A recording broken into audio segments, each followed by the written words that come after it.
Perusuh ditangkap dan proses sesuai aturan.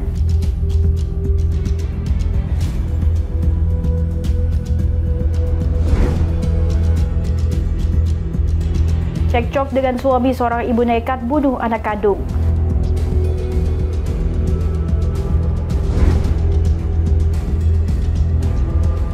Selundupkan narkotika, 2 WNA ditangkap Bareskrim Polri.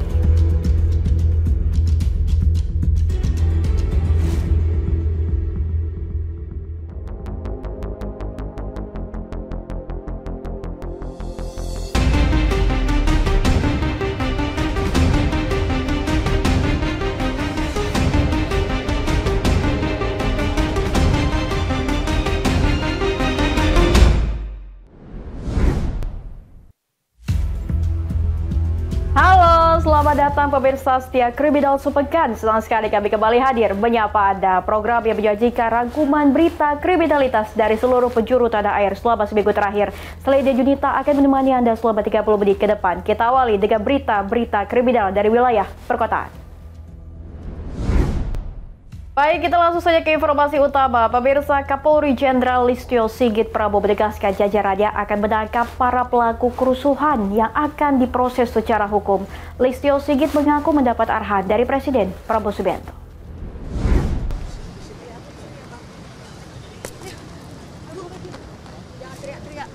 Kapolri Jenderal Listio Sigit Prabowo bersuara mengenai aksi perusuh bisa meresahkan masyarakat. Listio Sigit menegaskan jajarannya akan menangkap para pelaku kerusuhan dan akan diproses secara hukum. Lebih jauh, Kapolri mengatakan Presiden Prabowo Subianto sudah memberi arahan mengenai penanganan kericuan di sejumlah wilayah.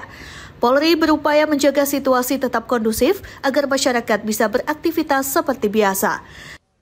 Dan kami tentunya akan menindaklanjuti apa yang menjadi perintah beliau untuk segera mengembalikan keamanan, mengembalikan situasi yang ada sehingga masyarakat bisa kembali melaksanakan kegiatannya, perekonomian bisa kembali tumbuh, dan kami akan menangkap para pelaku-pelaku pembuat kerusuhan dan memproses sesuai dengan aturan. Sebagai informasi, pekan lalu terjadi aksi demonstrasi di sejumlah wilayah di Indonesia. Situasi semakin memanas dan menelan korban jiwa pada Kamis 28 Agustus 2025. Sekelompok massa terlibat kericuhan. Dari Jakarta, Dio Malau, Berita Nasional TV. Informasi selanjutnya, personel Polresta Bandara Soekarno-Hatta bersama TNI menggelar patroli skala besar dan menyisir seluruh area terminal bandara pada Minggu malam. Patroli gabungan tersebut digelar untuk memastikan objek vital di Bandara Soekarno-Hatta aman dan kondusif dari gangguan apapun. Personel Polresta Bandara Suta bersama TNI menggelar patroli skala besar untuk menyisir area Terminal 1, 2, dan 3, serta perimeter utara selatan juga wilayah TOD Bandara Soekarno-Hatta. Patroli gabungan tersebut digelar untuk memastikan objek vital di Bandara Soekarno-Hatta aman dan kondusif dari segala gangguan apapun. Menurut Kapolresta Bandara Suta, Kombes Pol Ronald FC Sipayung mengatakan, patroli gabungan skala besar ini untuk menciptakan rasa aman dan nyaman bagi pengguna jasa penerbangan serta masyarakat yang beraktivitas di Bandara Soekarno-Hatta. Situasi di Bandara Soekarno-Hatta hingga saat ini dipastikan aman dan kondusif. Pihaknya pun meminta masyarakat untuk tidak khawatir jika hendak beraktivitas di bandara internasional tersebut. Kita memastikan Bandara Soekarno-Hatta sebagai pintu gerbang bangsa dan negara ini supaya senantiasa aman dan kondusif. Untuk itu kami menghimbau kepada warga masyarakat untuk senantiasa menjaga ketertiban, keamanan di Bandara Soekarno-Hatta, di mana objek vital nasional ini ada ketentuan-ketentuan yang harus kita patuhi bersama, seperti dilarang atau tidak boleh melaksanakan kegiatan demonstrasi. Masyarakat diimbau untuk tetap tenang di tengah situasi yang akhir-akhir ini terjadi. Dia menegaskan bahwa negara melalui TNI Polri hadir untuk melindungi rakyat Indonesia. Seluruh elemen masyarakat juga diajak untuk bersama-sama menciptakan Kamtipmas kondusif dan tidak mudah terprovokasi dengan informasi yang belum tentu kebenarannya. Dari Tangerang, Banten, Mujib Latumairisa, Berita Nasional TV. Waduh, ini dia yang lagi viral pemirsa. Kepolisian Republik Indonesia mengusut seluruh aksi pengerusakan hingga penjarahan di sejumlah rumah anggota DPR RI, termasuk salah satunya terhadap rumah milik Eko Hendro Purnomo alias Eko Patrio.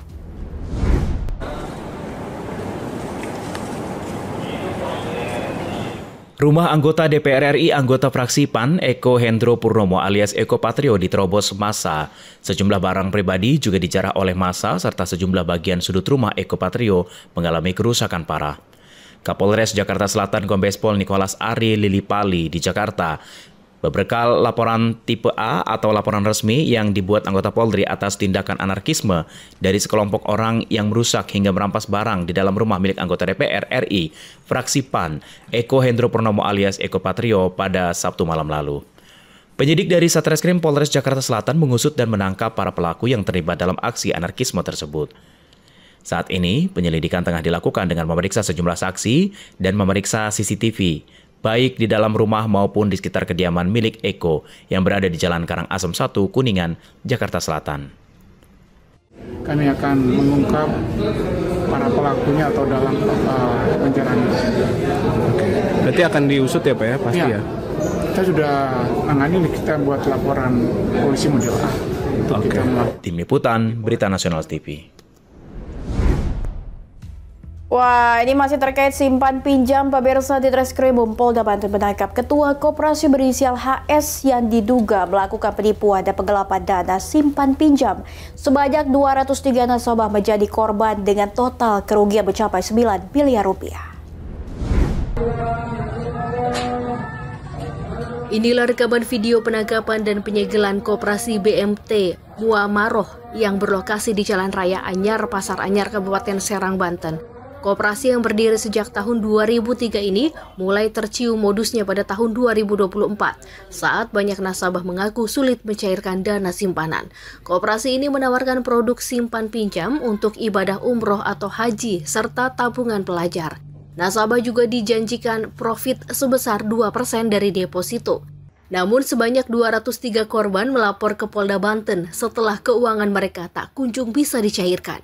Dari hasil penyelidikan, polisi mengungkap dana yang totalnya mencapai 9 miliar rupiah tersebut digelapkan untuk kepentingan pribadi. HS selaku ketua koperasi. Pelaku menggunakan badan hukum koperasi untuk menghimpun dana masyarakat tanpa izin resmi otoritas perbankan. Ini sementara ini kita kenakan di penipuan dan penggelapan, dan juga kita kenakan di undang-undang tentang perubahan atas Undang-Undang Nomor 7 Tahun 1992 tentang perbankan. Pelaku dijerat dengan pasal 378 KUHP tentang penipuan dan pasal 372 KUHP tentang penggelapan, serta melanggar Undang-Undang Nomor 10 Tahun 1998 tentang perbankan. Ancaman hukuman penjara antara 5 hingga 15 tahun menanti para tersangka. Hingga saat ini, polisi masih terus mengembangkan kasus ini untuk memburu pelaku lain yang diduga terlibat dalam penggelapan dana Koperasi BMT Muamaroh. Sementara, para korban masih berharap uang mereka dapat dikembalikan melalui proses hukum yang sedang berjalan. Dari Serang, Banten, Firman Arif, kontributor Berita Nasional TV. Pemirsa, ini kasus pengoplosan gas LPG kembali terjadi. Anggota Polda Bali berhasil mengungkap kasus pengoplosan gas LPG 3 kg menjadi LPG 12 kg. Wah, tersangka telah melakukan aksinya sejak tahun 2023 dengan keuntungan puluhan juta rupiah per bulan. Inilah deretan tabung gas LPG mulai dari tabung gas 3 kg atau bersubsidi, tabung LPG 12 kg, serta belasan pipa besi dan peralatan yang digunakan untuk melakukan aktivitas ilegal penyalahgunaan BBM bersubsidi yang berhasil diamankan jajaran Direktorat Reserse Kriminal Khusus di Treskrim Sus Polda Bali.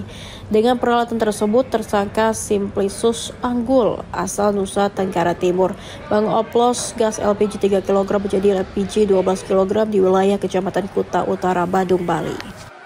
Tersangka membeli gas LPG 3 kg dengan harga Rp23.000 per tabung, kemudian isinya dipindahkan ke tabung 12 kg dan dijual kembali dengan harga Rp175.000 per tabung.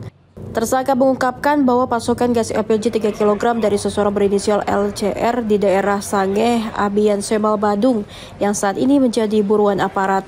Untuk sekali pembelian, tersangka biasanya memesan hingga 50 tabung. Dari penyidikan, tersangka Simplicius Anggul mengaku melakukan kegiatan pengoplosan seorang diri dari keuntungan pengoplosan gas LPG yang mencapai puluhan juta rupiah per bulan.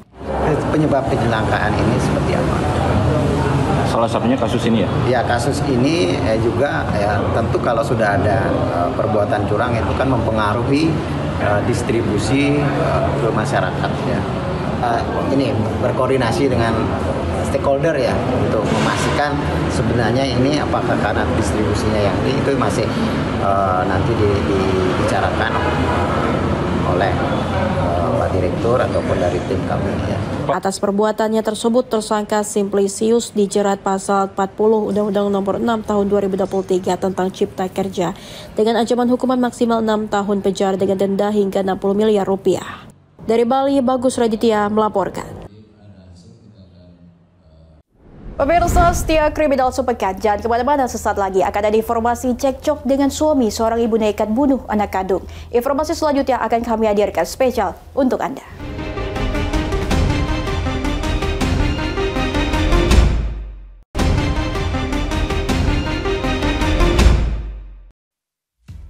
Anda kembali bersama kami di Kriminal Sepekan. Pemirsa, seorang ibu nekat membunuh anak kandungnya yang masih berumur 3 bulan usai menghabisi nyawa anaknya. Ia kemudian mengubur anaknya. Hal ini dipicu karena kecewa dengan suaminya yang tak memberikan nafkah.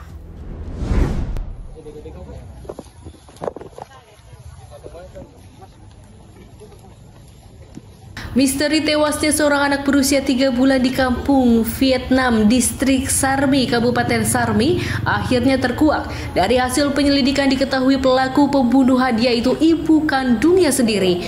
Aparat kemudian bergerak cepat dan berhasil mengamankan sang ibu yang bernama Siti Hardianti, warga kampung Vietnam, di rumahnya. Dari hasil penyelidikan awalnya, pelaku mengarang cerita jika anaknya diculik orang.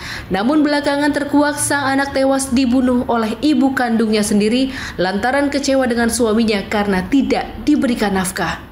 Kapolres Sarmi AKBP Ruben Palayukan menjelaskan kasus pembunuhan ini terjadi pada Sabtu pagi sekitar pukul 5 waktu Indonesia Timur. Sang ibu nekat membunuh anaknya dengan cara menutup mulut dan hidung korban hingga korban tidak bernafas. Setelah itu pelaku mengubur bayinya di bagian belakang rumah. Usai melakukan aksinya, pelaku Siti Hardianti mengarang cerita bahwa bayinya diculik sehingga keluarga dan kerabat dekat melakukan pencarian di sekitar kampung hingga melakukan blokade jalan utama Sarmi Jayapura dengan tujuan mencegah pelaku pencurian bayi keluar dari Kabupaten Sarmi. Dari hasil tersebut diketahui bahwa terduga pelaku adalah ibu kandung korban sendiri. Adapun cara pelaku melakukan tindak kekerasan terhadap anak kandungnya sehingga mengakibatkan korban meninggal. Bahkan untuk membuat keluarga dan kerabatnya percaya dengan cerita bohongnya, Siti mengambil barang milik korban berupa tas berisi perlengkapan bayi dan membuangnya di samping rumah. Keluarga dan kerabat yang termakan isu penculikan bayi itu pun membuat laporan polisi agar polisi membantu proses pencarian terhadap pelaku penculikan bayi. Siti mengaku nekat melakukan pembunuhan terhadap anak kandungnya itu karena kecewa dengan sang suami yang tidak memberikan nafkah yang cukup untuk keluarga. Akibat perbuatannya, Siti Hardianti dijerat dengan pasal berlapis yaitu pasal 76C junto pasal 80 ayat 3 dan Undang-Undang Nomor 35 Tahun 2014 tentang perlindungan anak dengan ancaman hukuman berupa pidana penjara seumur hidup, pidana mati atau pidana paling lama 20 tahun. Dari Jayapura, Papua, Rifan Donai, Berita Nasional TV. Kok tega ya, seorang ayah cabuli 2 anak kandungnya, pemirsa. Seorang ayah di Kabupaten Mandailing, Natal, Sumatera Utara, tega mencabuli 2 putri kandungnya yang masih berusia 16 dan 13 tahun selama bertahun-tahun. Akibat perlakuan bejatnya itu, putri sulungnya berinisial HN saat ini tengah dalam kondisi hamil 6 bulan. Kapan aja? Sejak kapan? Bukannya melindungi dan mengayomi putri kandungnya, seorang ayah bejat di Kabupaten Mandailing, Natal, Sumatera Utara malah mencabuli dua pasutri kandungnya yang masih berusia 16 dan 13 tahun selama bertahun-tahun lamanya. Pelaku berinisial MHS yang beroperasi sebagai kondektur truk lintas Sumatera ini ditangkap oleh tim Opsnal Satreskrim Polres Mandailing, Natal di tengah perjalanan pada saat bekerja usai ibu korban mengetahui anaknya sedang dalam kondisi hamil 6 bulan akibat perbuatan cabul pelaku. Kepada penyidik, pelaku mengaku telah melakukan aksi bejatnya tersebut mulai dari tahun 2022 lalu pada saat anak sulungnya berusia 13 tahun atau masih duduk di bangku sekolah menengah pertama. Ditemani Mapolres Mandailing Natal pada Selasa pagi, Kasih Humas Polres Mandailing Natal Ibtu Bagus Setio mengatakan selain mencabuli putri sulungnya, pelaku juga turut mencabuli seorang putri kandungnya yang saat ini masih berusia 13 tahun.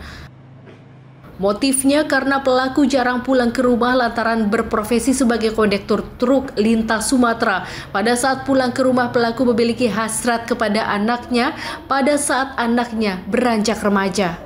Tingkah laku dan perubahan tubuh dari si korban, sehingga orang tua korban membawa korban ke fasilitas kesehatan dan diketahui korban dalam kondisi sudah hamil lebih kurang 6 bulan. Untuk mempertanggungjawabkan perbuatannya, pelaku dijerat dengan pasal berlapis dengan ancaman hukuman 20 tahun penjara. Dari Sumatera Utara, Theo Fandi, Berita Nasional TV. Informasi selanjutnya, polisi tangkap pelaku pembunuhan IRT yang jasadnya ditemukan di areal perkebunan Singkong, warga Kecamatan Kota Bumi Utara, Kabupaten Lampung Utara, Lampung. Pelaku ternyata suami korban, pemirsa, yang mengaku tega menghabisi nyawa istrinya lantaran emosi sebab korban ingin bekerja di kampung halaman. Polres Lampung Utara berhasil menangkap pelaku pembunuhan seorang IRT yang jasadnya ditemukan di areal perkebunan Singkong di Kecamatan Kota Bumi Utara, Kabupaten Lampung Utara pada Kamis malam. Pelaku yakni Reski Media Saputra yang merupakan suami korban. Ia ditangkap beberapa jam membunuh korban dengan cara dicekik dan diinjak. Kapolres Lampung Utara AKBP Dedi Kurniawan mengatakan pelaku tega menghabisi nyawa istrinya sendiri lantaran emosi dengan korban yang ingin bekerja di kampung halamannya di wilayah Mesuji. Saat terjadi cekcok, korban sempat memukul pelaku, lalu pelaku pun mencekik dan menginjak korban hingga tewas di kebun singkong. Usai membunuh korban, pelaku sempat mencoba bunuh diri namun berhasil dicegah. Berstatus suami daripada korban. Jadi saya sampaikan bahwa untuk kejadian yang terjadi kemarin ditemukannya jenazah sesuatu mayat berjenis kelamin perempuan ternyata adalah merupakan istri daripada korban, adalah istri daripada pelaku. Itu karena ada motor, saya takut saya dimasak, saya agak dalemin. Ki, kamu itu coba bunuh diri itu kayak mana Ki? Awal mulanya kepikiran bunuh diri. Ya saya biar mati bareng-bareng sama istri saya saking saya nyesel Pak. Atas perbuatannya pelaku dijerat dengan undang-undang tentang penghapusan kekerasan dalam rumah tangga dan terancam hukuman pidana penjara maksimal 15 tahun atau seumur hidup. Dari Lampung, Immanuel Simorangkir, Berita Nasional TV. Waduh, ini modus pemesanan fiktif pemirsa masih ada ya. Seorang pengusaha pakaian rumahan di Semanggi, Solo tertipu 30 juta rupiah oleh seorang perempuan berinisial Ray alias Nana, warga Sleman, Yogyakarta. Dalam kasus ini pelaku menggelapkan 1.590 potong daster dan rok plisket milik korban dengan modus pemesanan fiktif.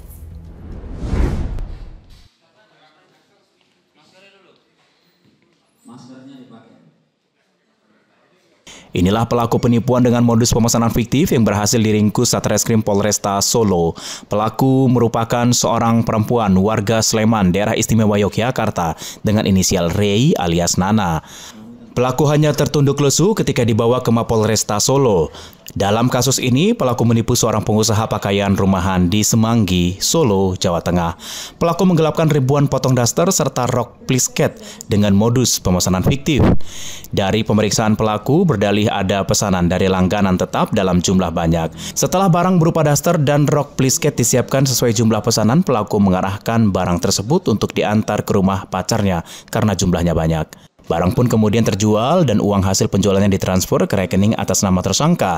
Namun bukannya dibayarkan kepada korban, uang tersebut justru digunakan untuk keperluan pribadi pelaku. Kan belum Pak, karena yang setengah itu kan sudah dikirim ke Cipulo, tapi belum ada belum ada 760 dari admin saya. 5.760.000. Wakapolresta Solo AKBP Sigit menjelaskan korban sebelumnya sempat melakukan sejumlah upaya untuk mendapatkan hak semestinya dari pelaku berupa pembayaran daster dan rok yang dipesan, namun tersangka tidak pernah memberikan jawaban. Uang atau barang yang telah dikirim korban pun juga tidak pernah kembali. Hingga akhirnya korban melapor ke polisi dan mengamankan pelaku beserta barang bukti. Pelaku minta ke adminnya untuk menjual semua barang milik korban dengan cara mengantar barang ke rumah adminnya melalui ojek online. Bersama dengan itu, polisi menetapkan Ray alias Nana sebagai tersangka dan menyita sejumlah barang bukti berupa nota pemesanan fiktif dan cetakan rekening koran milik tersangka. Akibat perbuatannya, tersangka dijerat pasal 374 atau 372 KUHP dengan ancaman hukuman maksimal 5 tahun penjara. Dari Solo, Jawa Tengah, Raditya Hermansyah, Berita Nasional TV. Satuan Reserse Kriminal Polres Metro Tangerang berhasil menangkap sindikat Trumsong alias pencurian rumah kosong, di mana pelakunya 3 warga negara asal China di perumahan elit Cibodas, Kota Tangerang. Usai melakukan aksinya, para pelaku hendak kabur ke negara Cina melalui Bandara Soekarno-Hatta.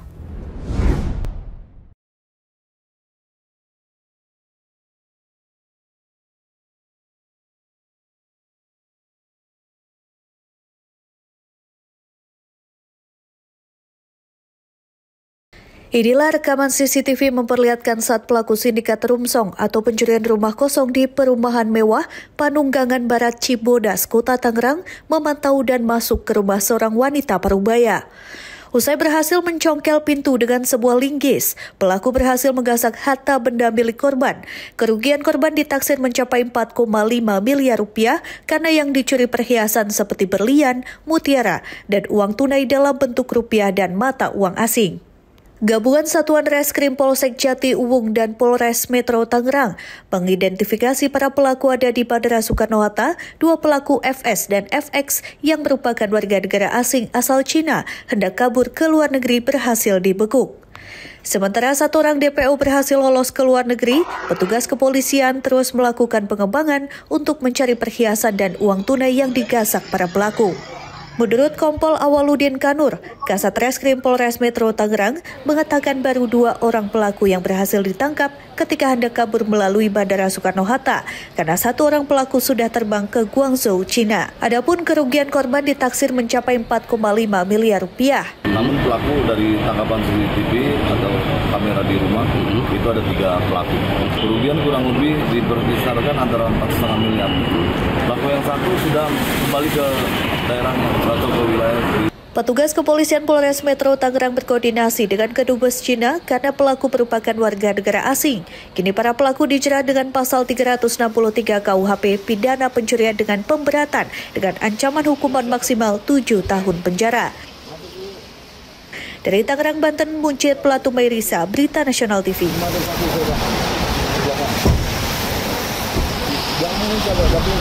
Pemirsa, informasi berita kriminal lainnya dari berbagai daerah akan kami sajikan. Informasi berita kriminal unik dan luar biasa usai jeda berikut ini.